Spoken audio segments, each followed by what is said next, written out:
प्यार सरहदों में कैद नहीं रहता। पाकिस्तान के लाहौर की रहने वाली महबिस और राजस्थान के चूरू के रहने वाले रहमान हैं, वो एक दूसरे के हो गए हैं। अभी कुछ समय पहले आपने सीमा हैदर और की कहानी तो सुनी होगी कि किस तरह वो अपने प्यार की खातिर है वो हिंदुस्तान आती है और सचिन से शादी करती है। तो एक ऐसी ही कहानी सामने आई है जो पाकिस्तान के लाहौर की रहने वाली महबिस है वो राजस्थान के चूरू के रहने की हो जाती है। ये कहानी स्टार्ट होती है सन 2020 से, जब पाकिस्तान के लाहौर की रहने वाली महबिस है वो सोशल मीडिया के माध्यम से वो रहमान के संपर्क में आती है। दोनों में आपस में बातचीत होती है, चैटिंग होती है और धीरे धीरे ये चैटिंग है प्यार के परवान चढ़ती है और 2022 में दोनों ने एक दूसरे से ऑनलाइन है वो शादी कर देती है।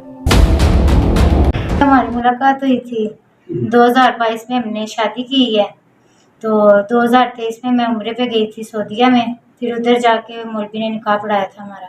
इंडिया में अपने ससुराल वालों के पास आई हूँ। 45 दिन के लिए। इंडिया में अवधि कितनी मिली है रहने के लिए? वीजा कितने दिन? 45 दिन। वो अपने पुप्पो के पास है। कितने बच्चे हैं? 2 बेटे हैं मेरे। क्या उम्र है और पूरा नाम क्या है? मेरी एज 1991 12 तारीख 6वां महीना। आपका नाम? महबिस है वो लाहौर में एक ब्यूटी पार्लर का काम करती है। करीब 10 साल से वो अपना ब्यूटी पार्लर चलाती है और रहमान है वो सऊदी अरब में एक ट्रांसपोर्ट का व्यवसाय करते हैं। दोनों हैं वो 2020 में सोशल मीडिया के माध्यम से मिलते हैं, चैटिंग होती है, बातें होती है। फिर उन्होंने अपने घर वालों से बात करके वो रहमान से है वो ऑनलाइन शादी कर लेती है। इसने अपने पितृ सर का रहमान है उससे शादी की है और प्रॉपर इसके पास पासपोर्ट है और अपनी वीज़ा है और कल आई है अटारी बॉर्डर से और आज अपनी यहाँ पर पहुँची है। शादी कब की है और कहाँ की है? शादी इसने 23 में करी है और 22 में करी और गुजरात है पाकिस्तान में उधर की है। पाकिस्तान में शादी की है, गुजरात नाम की। के बाद 2023 में है वो महबिस है वो सऊदी अरब जाती है, मक्का जाती है और मक्का में जाके दोनों ने बाकायदा निकाह करते हैं। उसके बाद बीते शुक्रवार को है महबिस है वो अपने परिवार के साथ बाघा बॉर्डर पहुंचती है। उधर दूसरी तरफ है वो रहमान है वो चूरू से अपने परिवार के साथ बाघा बॉर्डर पहुंचते हैं और महबिस को वो रिसीव करते हैं और अपने पर्सनल वाहन से है वो चूरू लेके आते हैं।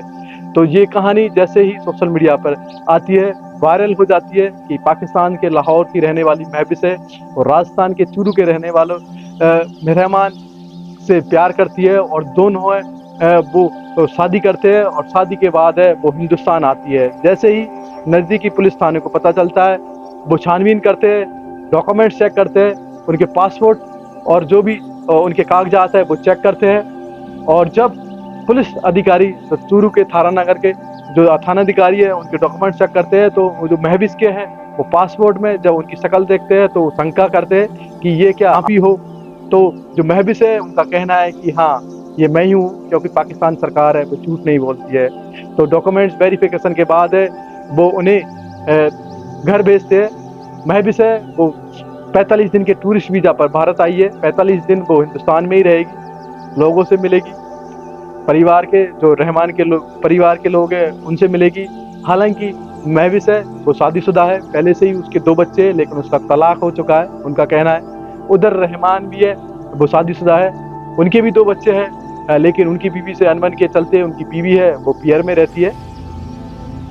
लेकिन दोनों है वो अब एक हो गए हैं। सोशल मीडिया के माध्यम से दोनों में मोहब्बत होती है, प्यार होता है और वो सरहदों को लांग कर है वो हिंदुस्तान पाकिस्तान ना देखते हुए एक होते हैं। अक्सर है जहाँ हिंदुस्तान पाकिस्तान में बम गोला बारूद की बातें होती है, लड़ाई की बातें होती है, लेकिन जब इस तरह की कहानी सामने आती है, मोहब्बत की कहानी सामने आती है, प्यार की कहानी का सामने आती है तो आपस में दोनों मुल्कों की जो अवाम है, जनता है वो खुश भी होती है। क्योंकि जहाँ कुछ राजनीतिक लोग हैं, पॉलिटिकल लोग हैं, वो अपने स्वार्थ की खातिर है दोनों मुल्कों में अशांति फैलाते रहते, भड़काऊ भाषण देते रहते, जिससे दोनों तरफ है वो लोग है चिंतित रहते। व्यापार आपस में वो भी लगातार चलता है, एक दूसरे के हिंदुस्तान पाकिस्तान वो आपसी व्यापार करते हैं, एक दूसरे की चीज़ों का इस्तेमाल करते हैं। लेकिन जब इस तरह की बातें आती है, भड़काऊ बातें आती है, पॉलिटिकल स्टैंड आते हैं तो आपस में चिंता लाजमी है। लेकिन जब इस तरह प्यार की बातें आती है, मोहब्बत की बातें आती है, तो दोनों मुल्कों में अमन और शांति बढ़ती है। और ये होना भी चाहिए, क्योंकि हम गोला बारूद से किसी को नहीं जीत सकते। जी सकते हैं तो प्यार से, मोहब्बत से। और ये काम किया है महबिस ने, जो हिंदुस्तान आई है अपने प्यार की खातिर रहमान से मिली है। हालांकि इससे पहले हिंदुस्तान से भी है मंजू है, पाकिस्तान जाती है अपने प्यार की खातिर और वो मिलती है। उससे पहले है सीमा हैदर है, वो हिंदुस्तान आती है अपने बच्चों को लेकर और बाकायदा वो अभी भी रह रही है। तो इस तरह की कहानियाँ है वो होनी चाहिए। हिंदुस्तान पाकिस्तान के बीच रिश्ते कायम रहने चाहिए, जिससे अमन और शांति है वो बरकरार रहे। क्योंकि अमन शांति जब तक नहीं रहेगी तो जीवन पर, मुल्क में वो शांति कायम लगातार लंबे समय तक नहीं रहेगी। तो एक अच्छी पहल की है एक दूसरे के द्वारा, हिंदुस्तान पाकिस्तान के द्वारा, महबिस और रहमान के द्वारा, कि आपसे रिश्ते गठजोड़ किए। हम तो कहते हैं कि जनता को वो खुला छोड़ दीजिए, एक दूसरे मुल्कों में वो प्यार बढ़ाइए, मोहब्बत बढ़ाइए और गोला बारूदों को, बम गोलों को, तोपों को है वो एक तरफ रख दीजिए। क्योंकि कोई भी अवाम है, कोई भी जनता नहीं चाहती गोला बारूद होना, बम फटने या युद्ध होना। हर अवाम है वो चाहती है प्यार है, अमन रहे। तो बहुत अच्छी पहल है, सराहनीय पहल है कि पाकिस्तान से महबिस है वो आई है, लोग उनका स्वागत कर रहे हैं। सोशल मीडिया पर है लोग उन्हें टैग कर रहे हैं कि पाकिस्तान के लाहौर से है वो हिंदुस्तान आई है एक बेटी, और हिंदुस्तान है उसके बड़े ही गर्मजोशी से स्वागत कर रहा है। तो मैं धनराज योगी, जगत तक न्यूज़, चूरू, रत्नाकर।